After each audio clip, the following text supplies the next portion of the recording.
Kaleshwaram project కట్టింది ప్రజల ప్రయోజనం కోసం. అది. మరి ఇప్పుడు ఆ నీళ్ళు ఎక్కడ పోతున్నాయి అనేది అది గవర్నమెంట్ మరి ఏం చేస్తుంది? గుడ్డి గుర్రాల పనులు తోముతుందా? మరి ఏం చేస్తుంది గవర్నమెంట్? ఎక్కడ పోతున్నాయి ఆ నీళ్ళు? ఏం చేస్తారు మంత్రులందరూ? ఏం చేస్తారు సీఎం గారు?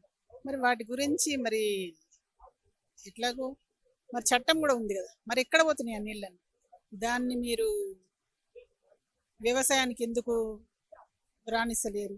చాలా మంది పొలాలు ఎండిపోతున్నాయని చెప్తుండ్రు కదా మరి. ఎక్కడ పోతున్నాయి ఆ నీళ్ళన్నీ? అయితే బీఆర్ఎస్ 10 సంవత్సరాలు ప్రభుత్వంలో ఉన్నప్పుడు జనాల మీద పడి దోచుకుర్రు అంటుర్రు. దాని గురించి ఏమంటారు అసలు? ప్రభుత్వం జనాల మీద వాడు ఎప్పుడు దోసుకోలేదు. ప్రభుత్వం ఉన్నప్పుడు చాలా పథకాలు తీసుకొచ్చింది. ఎందుకంటే రకరకాల పథకాలు తీసుకొచ్చింది.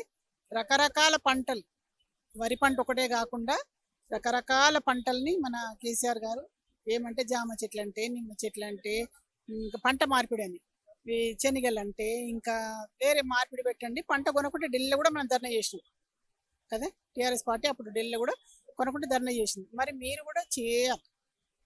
ఏం చేస్తున్నారు మీరు? ఆ నీళ్ళు ఎక్కడ పోతున్నాయి? పంట మార్పిడి ఏంది? మరి హరితహారం ఎక్కడ పోయింది? ఇవన్నీ కూడా మరి కొనసాగించాలి కదా పథకాలు అనేది మేము అంటున్నాం. ఇప్పుడు కంటి అద్దాలు అనేది కూడా ఇప్పుడు ఇందాక అగుతు సురేందర్ రెడ్డి గారు మాట్లాడారు. కంటి వెలుగు అనేది కూడా మీరు దాన్ని ఎంతవరకు ఇది చేసి ఇంతవరకు అయితే ఇప్పుడు గవర్నమెంట్ వచ్చిన రోజులైంది. ఇంతవరకు దాన్ని ఒకసారి కూడా ప్రజలకు చూపింది అనేది తెలియదు. ఇంతవరకు రాలేదు కూడా.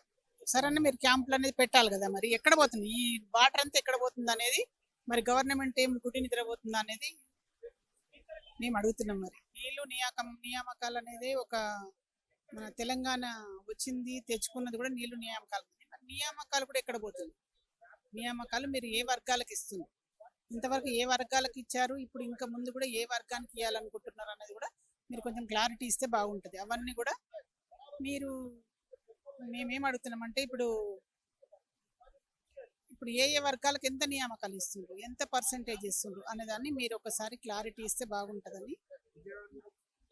నియామకాలు అంటేనే వచ్చేది అది. దానికి అది మీరు కొంచెం క్లారిటీ ఇస్తే బాగుంటుందని మేము అంటున్నాము. ఎందుకంటే ఇప్పుడు వ్యవస్థ అనేది ఎంతసేపు నిద్రపోతే కాదు, మీరు ఏం చేస్తుండ్రు అనేది, గత ప్రభుత్వం ఏం చేసింది అనేది విమర్శించడం కాకుండా ఇప్పుడు మీరు ఏం చేస్తుండ్రు విమర్శలు పక్కకు పెట్టి మీరు ఏం చేస్తుండ్రు, మీరేమైనా కొత్త పథకాలు తీస్తుండ్రా, ఇంకా మీరేమైనా ప్రజలకు మేలు చేయదలుచుకుంటారు అవే కాకుండా మరి ఇప్పుడు ఏదైతే ఇప్పుడు పింఛన్లు ఇస్తా అని చెప్పిండ్రు, 4,000 పింఛన్ ఇస్తా అని చెప్పిండ్రు, 2,500 స్కూల్ పిల్లలకి ఇస్తామని చెప్పిండ్రు.